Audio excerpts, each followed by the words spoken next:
Recientemente tenía lugar el Congreso 2016 de Neumomadrid. Para hacer una actualización en la materia contamos con el jefe de Servicio de Neumología del Hospital General Universitario Gregorio Marañón. Doctor Luis Puente, muy buenas. Buenas. Doctor, ¿se puede decir que el infradiagnóstico y la falta de adherencia siguen siendo, digamos, los puntos débiles de las enfermedades respiratorias?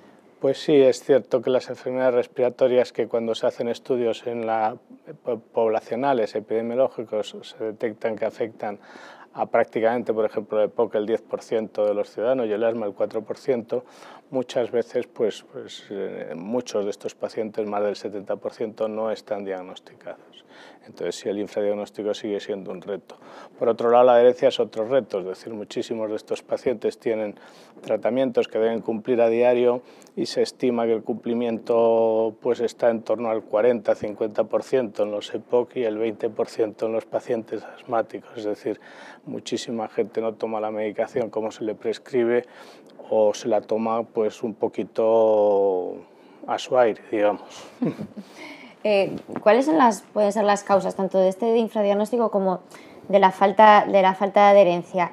¿Falta quizás un trabajo más conjunto entre especializada, atención primaria, falta de conciencia de la propia población? Hombre, probablemente estos pacientes que están infradiagnosticados están poco sintomáticos.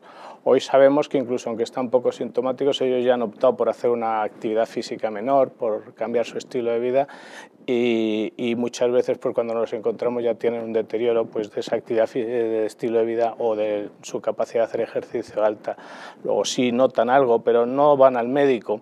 Entonces esta forma de detectarlos, por ejemplo, la EPOC sería en primaria, que es donde el paciente probablemente acude por uno u otro motivo y donde, si ha fumado y tiene más de 40 años, sería conveniente hacer una espirometría, como muchas veces hace un electrocardiograma, para ver si tiene EPOC.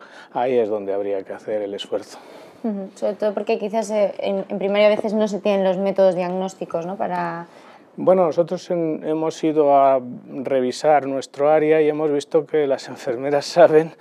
Los aparatos a lo mejor no son los más apropiados para hacer grandes volúmenes, pero falta quizá un pelín de coordinación para que esto funcione, ¿no? Es cierto que tienen dificultades para hacer espirometrías en el volumen que sería necesario para detectar todos estos pacientes. La EPOC, la enfermedad pulmonar obstructiva crónica, protagonizó gran parte del Congreso de Neumomadrid. ¿Cómo ha cambiado, ¿no?, el abordaje de esta patología en los últimos años? Bueno, la enfermedad ha cambiado porque han ido apareciendo distintas o nuevos productos y sobre todo porque se han hecho estudios de un gran número de pacientes en el que hemos ido aprendiendo cosas que antes no sabíamos, y estos estudios vienen apareciendo en los últimos 10 años. Realmente ha habido cierto cambio. Antiguamente, por ejemplo, en la EPOC utilizábamos muchísimo corticoides inhalados. Hoy existe una tendencia a pensar que esos corticoides inhalados se deben restringir a aquellos para los que son útiles porque tienen sus efectos secundarios. La expectativa de vida de estos pacientes ha aumentado muchísimo, de tal manera que la mayoría no acaban falleciendo por su propia enfermedad, sino por muchos otros problemas cardiovasculares o de otro tipo. Entonces, el paciente EPOC ha aumentado su expectativa de vida, han aparecido nuevos fármacos y entendemos que su calidad de vida mejora también bastante. Sigue habiendo retos, que es devolver al paciente la función. No tenemos ningún tratamiento curativo, solo tenemos tratamiento sintomático, pero ha habido una notable mejoría en estos pacientes en cuanto a su situación general. Con este arsenal terapéutico, digamos que se puede ir un poco hacia la individualización de los tratamientos. Bueno, la idea de la individualización está cada vez más en la medicina, ¿no? Entonces estamos empezando a describir efectivamente distintos, los llamamos fenotipos, pero son características persistentes de los pacientes que tienen cierta relevancia para su tratamiento, y en ese tipo de fenotipos sí estamos empezando a individualizar el tratamiento. tratamiento individualizado para cada paciente todavía tardará un poco, pero sí reconocemos grupos de pacientes que tienen un abordaje distinto de otros y en ese sentido sí hemos cambiado la manera de actuar.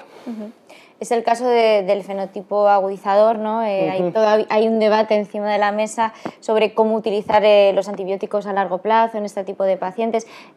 ¿Se actualizó en este sentido o se trató este tema durante Bueno, el este tema se trató sobre el uso de estos medicamentos y es cierto que hay cierto debate en algunos casos sobre estos agudizadores, sobre utilizar algún antibiótico por sus propiedades antiinflamatorias y bueno, pues si tratar o no tratar las agudizaciones siempre con antibióticos, porque bueno, pues se reconoce que un grupo, un 30 o 40% de ellas son virales y entonces los antibióticos no van a tener pues ningún efecto, ¿no?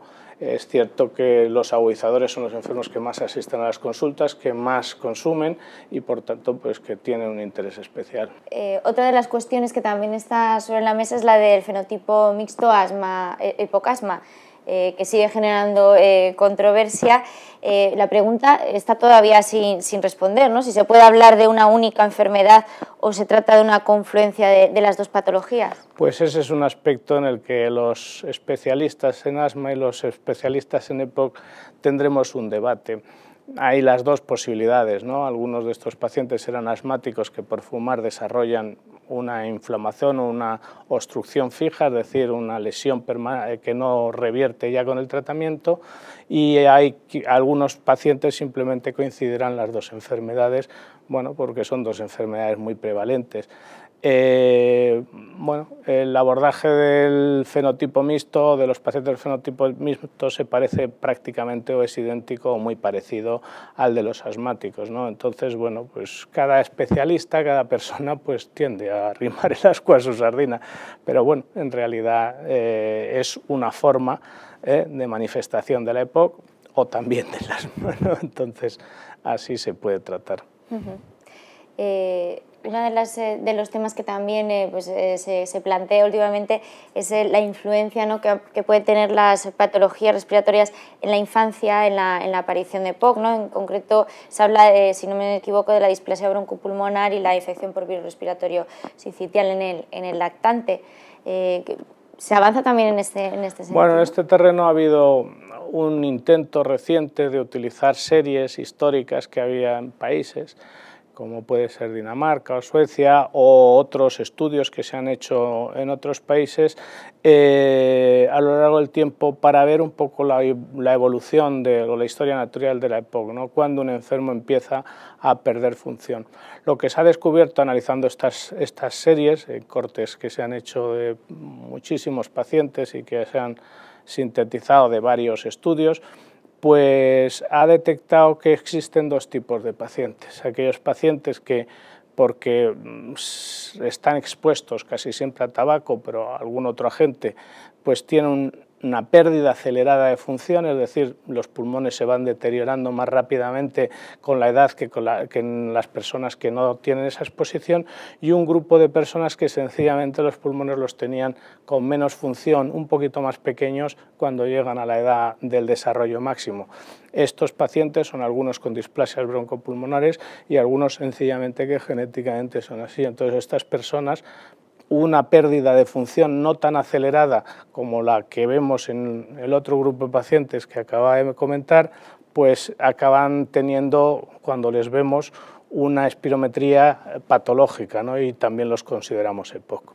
Pero puede que tanto en el tratamiento como en su pronóstico sean pacientes totalmente distintos. O sea, que hay que abordarlos, digamos, de distinta manera. Claro, por lo menos se está empezando a pensar si hay que abordarlos y se está estudiando si hay que abordarlos de distinta manera. El problema de esta gente es detectarla, ¿no? Pero sí se están haciendo estudios ahora, han tomado conciencia los pediatras y, bueno, pues precisamente estos niños de bajo peso al nacer o con displasia broncopulmonar, pues se les está siguiendo de una manera más activa para ver, pues, cuál es la función que alcanzan durante su desarrollo, ¿no? Se plantea también que no solo hay un tratamiento farmacológico útil para los pacientes, sino que también la fisioterapia podría ayudar en este sentido.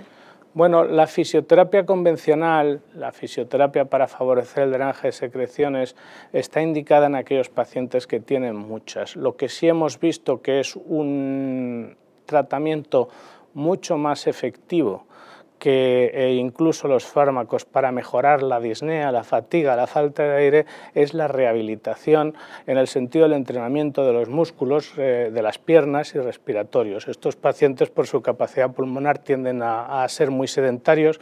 Como comenté al principio, a veces durante muchos años sus músculos están, lo llamamos decondicionados, pero no sé si la palabra es adecuada, muy desentrenados, y hay que recuperarles. Y además, después de recuperarles, promover actividades o favorecerles que hagan actividades que cambien su estilo de vida y lleven una vida más activa, porque se sabe que con cualquier enfermedad, pero con las respiratorias también, la capacidad de ejercicio o la actividad física que hace el paciente está relacionada con la expectativa de vida, ¿no? Entonces, en estos pacientes el entrenamiento de los músculos y la rehabilitación respiratoria es útil, es muy útil. Con lo cual puede ser un círculo vicioso, ¿no? Porque si te encuentras disminuido en la respiración, no practicas deportes, más sedentario, la enfermedad también empeora, ¿no? O sea que hay que romper ese... Para romper ese círculo vicioso en los pacientes que estén peor, pues a lo mejor se necesita al principio por lo menos la ayuda de profesionales, ¿no? De una forma supervisada, de tal manera que el paciente entienda y vea que lo puede hacer y que no le va a tener ningún problema.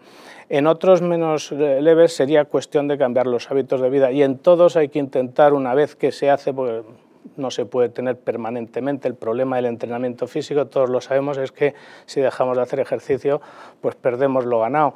Entonces, el problema de estas rehabilitaciones o de la rehabilitación es conseguir que el paciente luego haga una actividad a lo largo de toda su vida, ¿no? Que se apunte a un gimnasio, no sé, que se compre un perro y ande, o que haga algún tipo de ejercicio, ¿no?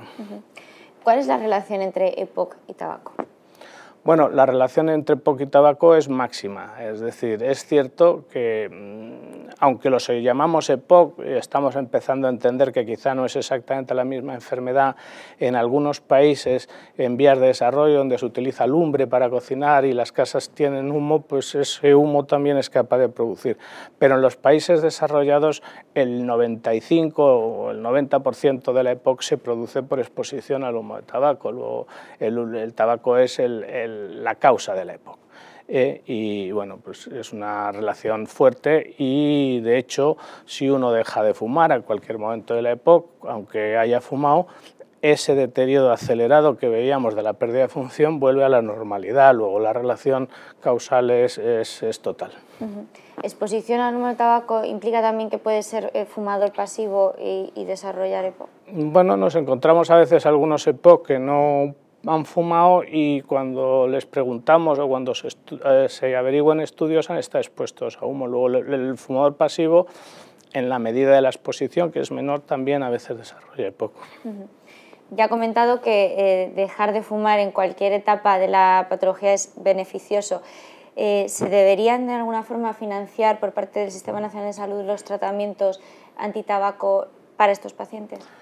Hombre, mi opinión es que sí, dentro de una situación controlada, ¿no? Este tipo de tratamientos tienen algún problema, y es que, bueno, pues luego el enfermo lo pide para su primo, lo pide para otras personas. Entonces, si se consigue que eso se haga en un ambiente controlado, donde efectivamente el paciente tenga muchas opciones, a mí me parece que sí.